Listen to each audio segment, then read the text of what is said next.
Another weird, wild finish for the Falcons in week 9. We'll talk all about it on today's Locked On Falcons. You are Locked On Falcons, your daily Atlanta Falcons podcast. Part of the Locked On Podcast Network, your team every day.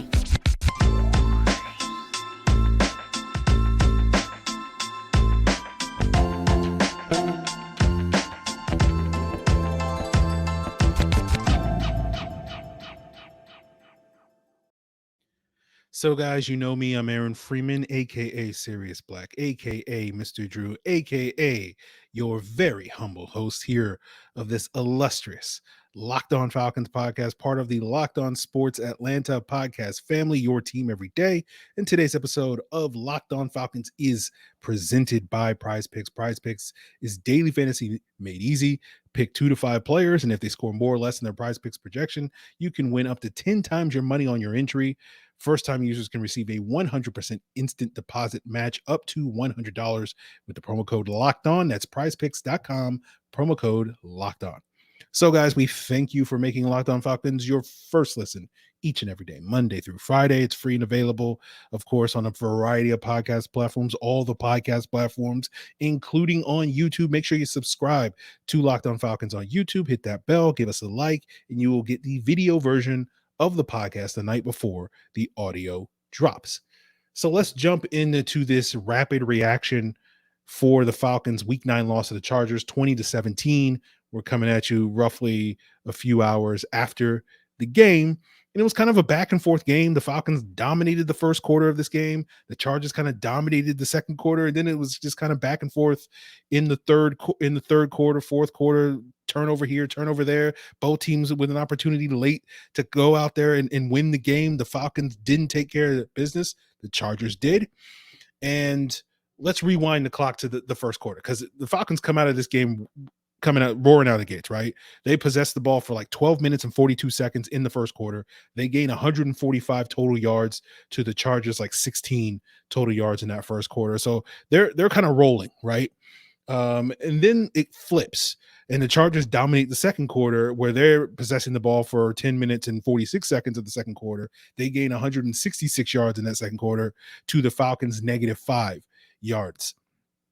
And so you have these two really long drives for the Chargers, 15 plays, 10 plays, scoring drives for the Chargers. They convert a combined 6 third downs on those two drives. And because the Chargers were successful in the red zone and the Falcons failed in the red zone one time, the Chargers are up 14-10 at the halftime. Third quarter, again, back and forth. Chargers go 3 and out. The Falcons then drive down the field on a would-be score. Drake London is stripped by Khalil Mack at the 6-yard line. Then Mack is able to run it back to midfield. Then a couple of plays later, tip pass to Josh Palmer is picked off from Richie Grant. The Falcons go down the field. Patterson caps off that drive in 8 run plays on a 10-play scoring drive for his second touchdown of the game to give the Falcons 17-14 lead. Defense gets a stop. Falcons go down the field again, but Younghoe Koo misses the 50-yard kick in his would-be revenge game against his former team in the Chargers. And then the Chargers move down the field. They seemingly score on a 36-7-yard catch and run by Austin Eckler, where he's sort of spun down by Isaiah Oliver at the line of scrimmage, but his knee doesn't touch. He gets it back up and runs it in, but then they review it. His elbow kind of grazes the turf, so he's down by contact. So it winds up being a loss of 1. The Chargers then go for it on 4th and 4. They convert, and then they wound up going down the field and hitting a field goal to tie up the game with about 5.5 minutes to go. So you now have a situation with about 5 minutes left in the game. The Falcons offense, has been able to, for the most part, move the ball effectively. So you think, okay, let's move the ball effectively. Let's eat some clock. Let's run the football. Let's eat some clock and put this thing away. They run it on first down. They get stopped, 2-yard gain by Tyler Algier, right? Then they dial up a shot play to Kyle Pitts. It's open. Pitts is open. He gets behind the defense. Mariota overthrows him. Now, some people might criticize Pitts' route being a little flat. Maybe, again, we'll see what the All-22 says, but it you got to hit these balls. I can't blame the receiver. I can't blame the quarterback, though. on that situation. And then on 3rd and 8, they missed the throw to Drake London. So you're punting the ball back to the Chargers with like 4 minutes left in the game. And you don't feel great about this if you're a Falcon fan, because you're like, we got to get a stop on defense, against Justin Herbert in the closing minutes of a game. Like, yeah, this is exactly what we wanted. But what's funny is the defense kind of did get a stop, right? The Chargers are able to move the ball down the field. It's about 46 seconds left on the clock. 3rd and 4, they run it to Austin Eckler, seemingly just to get some yards, a safe play to set up, the potential winning field goal with maybe like 30 seconds left. Eckler tumbles forward. Ball is knocked loose by Rashaan Evans. Taquan Graham scoops up the loose ball, runs it 19 yards, and then Taquan Graham decides he just wants to, set the ball on he fumbles it himself. He's not stripped. He just fumbles it himself, loses control of the ball, maybe got a little too excited. I don't know. I didn't watch the replay. I don't know what happened on that play, but he fumbles it. The Chargers recover it. So they wind up losing about 21 yards on that play. They get it all back on the next play. Josh Palmer, I think he beats Cornell Armstrong. I can't remember who the cornerback. I think it was Armstrong on a crosser for 22 yards. 2 plays later, it's the closing seconds, walk off, 37-yard field goal, Cameron Dicker, Chargers win. And so, pretty wild finish there, where it did feel like the Falcons defense made the play to win the game, and until they didn't. And so we'll talk about that later on today's episode, but we'll talk a little bit more about the offense's failures there in the 4th quarter and some of the issues that they're dealing with trying to evolve this passing attack moving forward. And we'll get into that as we continue today's episode. But guys, I do have to plug the Locked On Sports Atlanta podcast family, where you can find 3 shows with 4 different hosts: Tanitra Batiste and Jarvis Davis of ATL Day Ones, John Chakari on Hitting Hard, and A to Z, Mark Zeno on A to Z.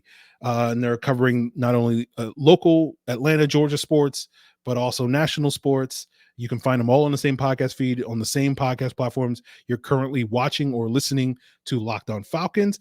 And Locked On Sports Atlanta on YouTube is also the home for the Locked On Falcons postcast, where Jarvis and myself come at you live every Sunday. If you missed the live broadcast on the Locked On Sports Atlanta YouTube channel, which you shouldn't, if you hit that bell and you subscribe, you can download the audio version of that postcast here on the Locked On Falcons podcast feed. But make sure you check us out live immediately after that final whistle by subscribing to Locked On Sports Atlanta, especially on YouTube.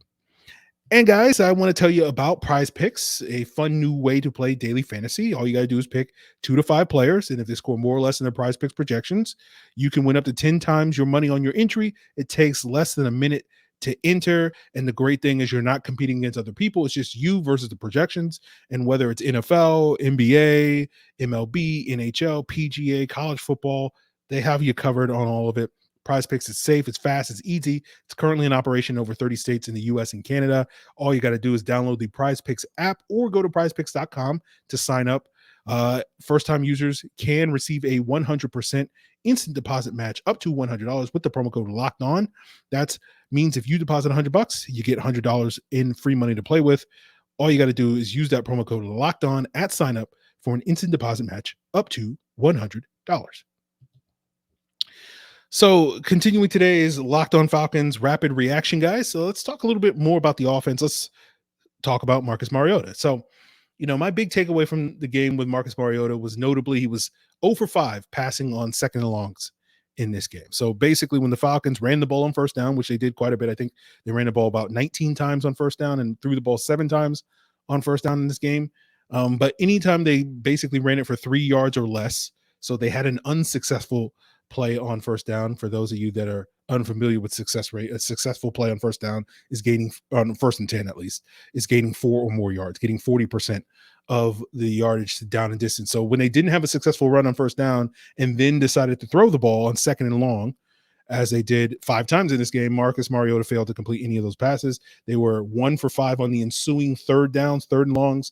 After those missed throws, the Falcons were pretty decent on 3rd downs in this game, 5 for 11 overall in this game. So that means they were 4 for 6 basically on any situation on 3rd downs that didn't wasn't preceded by a unsuccessful run and a missed throw on 2nd and long from Marcus Mariota. So clearly we kind of know where the Falcons offense is playing its best football, able to string together long drives with successful runs on first down or successful throws on first down. Again, Mariota was like 5 for 7 for like 68 yards on first down throws in this game. So it's not as if they can't throw the ball on some of those early downs, but we know kind of what the identity of this offense. Again, 19-7 run pass ratio on first down in this game.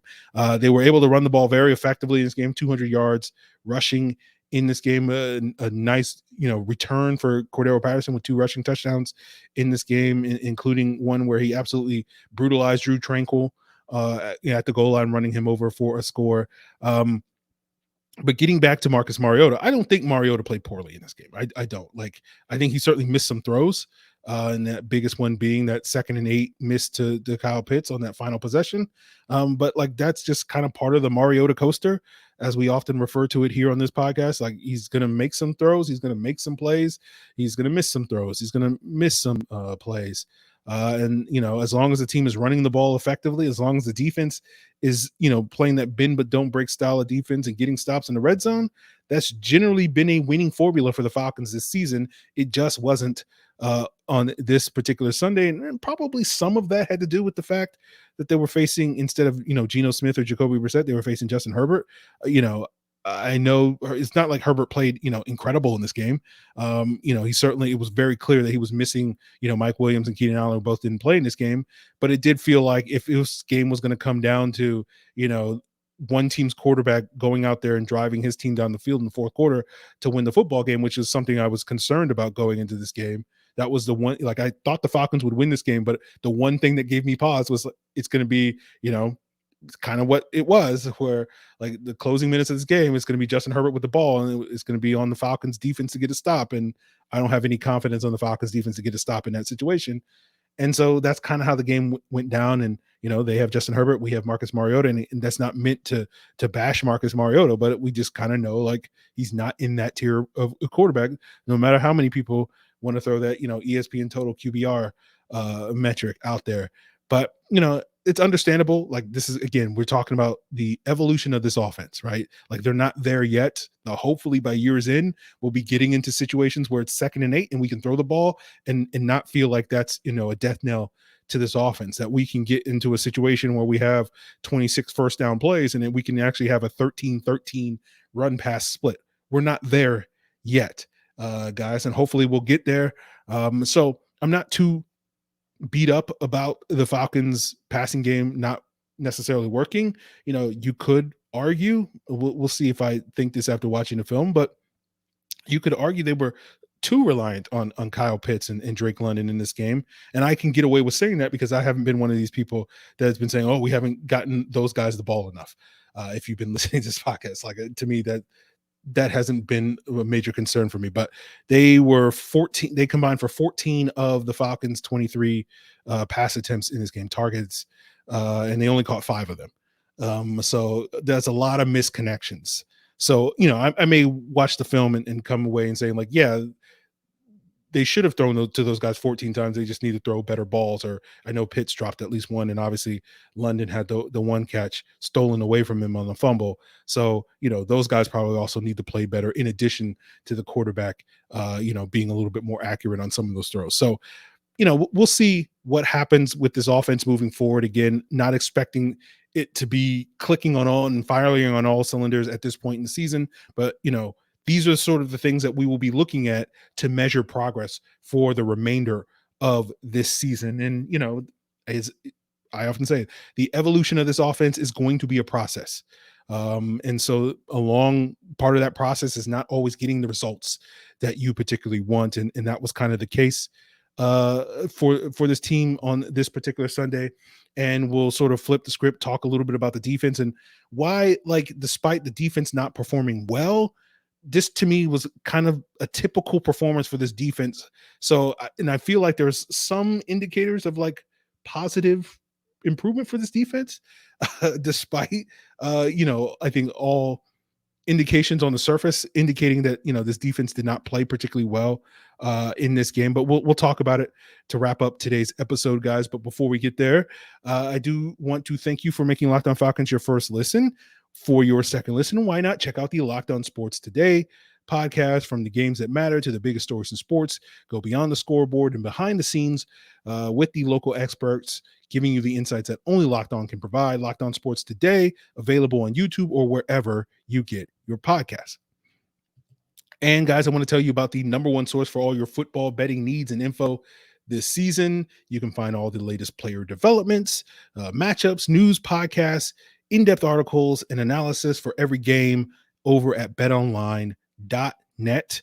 As I'm recording this, the line for Thursday night's game between the Falcons and Panthers has not come out yet, but obviously we'll be checking that as the week unfolds. I'm expecting the Falcons to be slightly favored, but probably by less than 3 points because the home team gets those 3 points, but we'll check on that the minute it is. But it's not only just NFL games, but BetOnline's your up to the minute source for all the live in-game betting and scores for every sport out there, from NBA, college football, MMA, boxing, golf, World Cup, so much more. So head to the website at betonline.net today. Use your mobile device to learn more. BetOnline, where the game starts.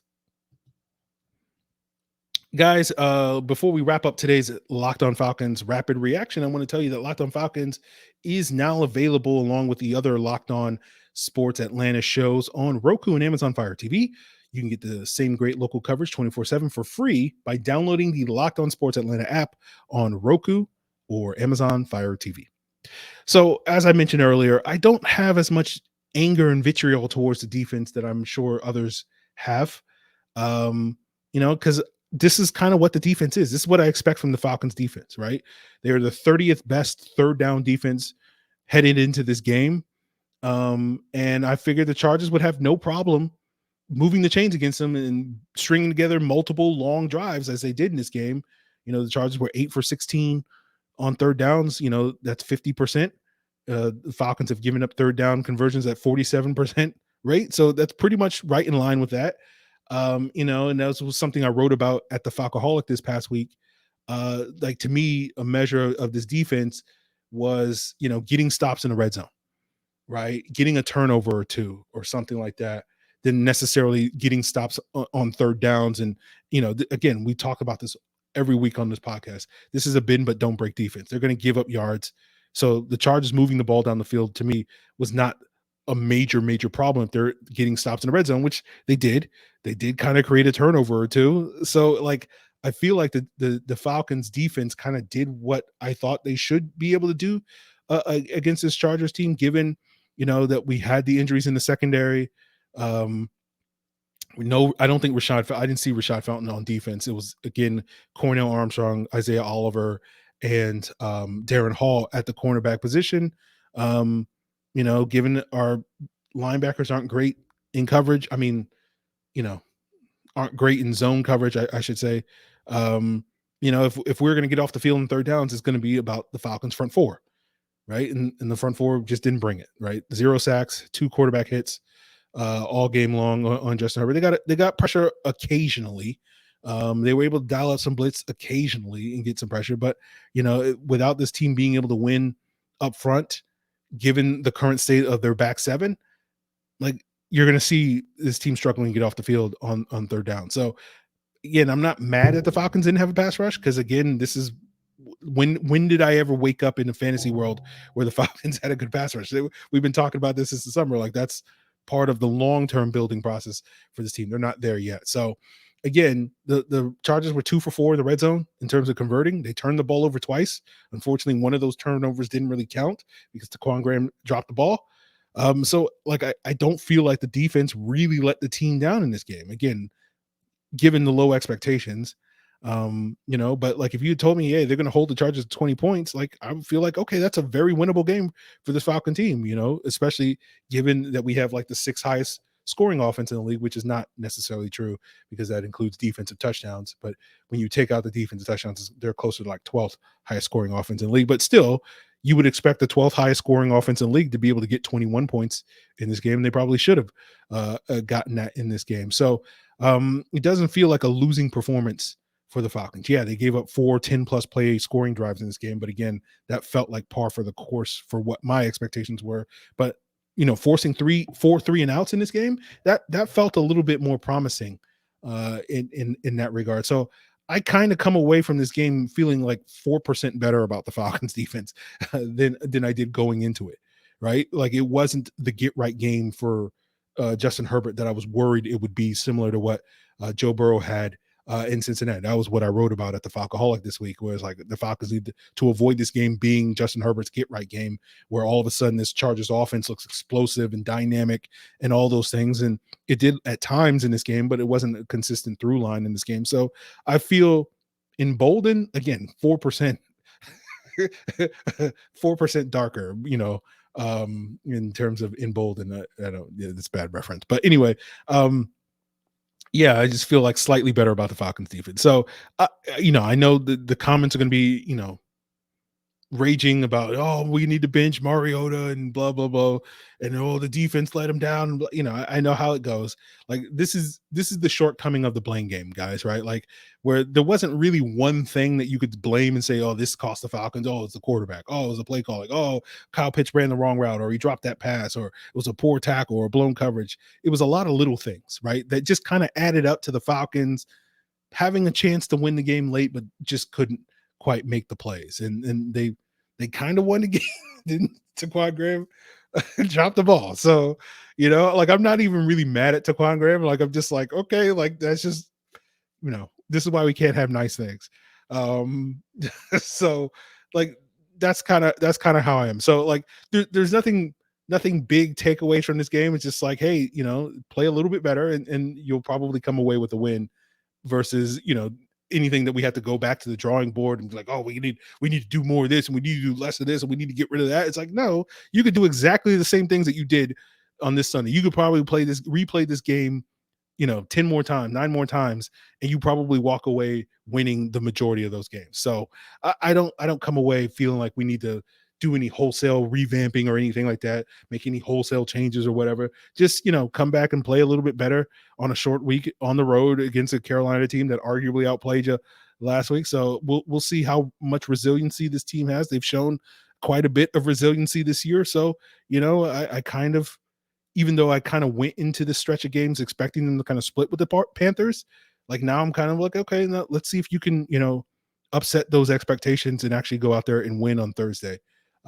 against a Panthers team that got absolutely, shellacked by the Bengals. Not too similar from a certain other NFC South team that I don't happen to cover. Don't even know what you're possibly referring to, Aaron, on that one. Anyway, that's it, guys. I'm done talking.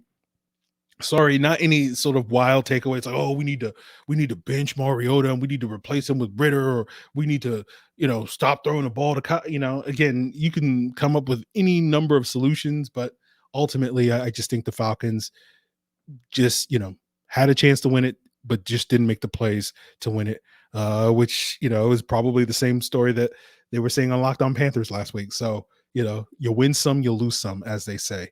And that's just part of, playing 17 game schedule where you're not always going to have it each and every week. So hopefully the Falcons can rewind it and bounce back on a short week, and we'll see, how healthy they are. I know Matt Hennessy got injured in this game, injured his knee. It didn't look great. So, with Elijah Wilkinson on IR now for at least several games, we don't know what his knee issue is. If it's a season-ending issue, we don't know what Hennessy's issue is. They tried to put him back in the game, and he immediately, when he was trying to run him back out on the field, they showed him re-injuring his knee, which is par for the course for the Falcons training staff. They love putting players back in the game, and then they re-injure themselves and then wind up going on IR the next week. So I would not be surprised if we see Matt Hennessy on IR. So it looks like Kobe Gossett's going to be the starter probably this week, if not for the next several weeks. So the Falcons, that will be another issue the Falcons will have to deal with. So we'll see how they deal with that.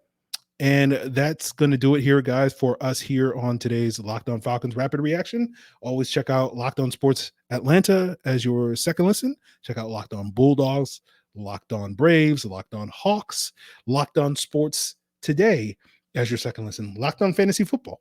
Vinny Ayers got you covered there to help, now that we're getting down in the second half of the season, getting into the stretch run for the postseason. Check out Locked On Fantasy Football as well as Locked On NFL and Peacock and Williams, all the shows. Again, you have no shortage of second listens for you to listen to here on the Locked On Podcast Network, your team every day. So, do whatever, listen to your favorite Locked On show or second favorite Locked On show as that second listen. Tomorrow for your first listen, when you check out Locked On Falcons, we should be joined by Scott Bair of AtlantaFalcons.com. He'll help us recap this game. Also, probably help us give the lowdown on what happens on, a short week like this as well. So you can stay tuned for that on tomorrow's Locked On Falcons as your first listen. But guys, that's going to do it for us. If you have any feedback you want to provide, you can do so via YouTube comments, via email at lockedonfalcons@mail.com. You can hit me up on social media at Locked On Falcons on Facebook or Twitter. And of course, you can hit up the Locked On Falcons Discord link in the description below. So that's where you can provide your feedback. Tell me why, you felt like the defense was terrible, why, this team is going to be so much better with Ritter starting, whatever the thing that is, that you feel like is the magic bullet to save this Falcons team season. I'm all ears. Absolutely. Please hit me up with all that feedback. I love it. I love to hear it, guys. So that's going to do it for us, guys. I'm done talking. Appreciate it. Till then.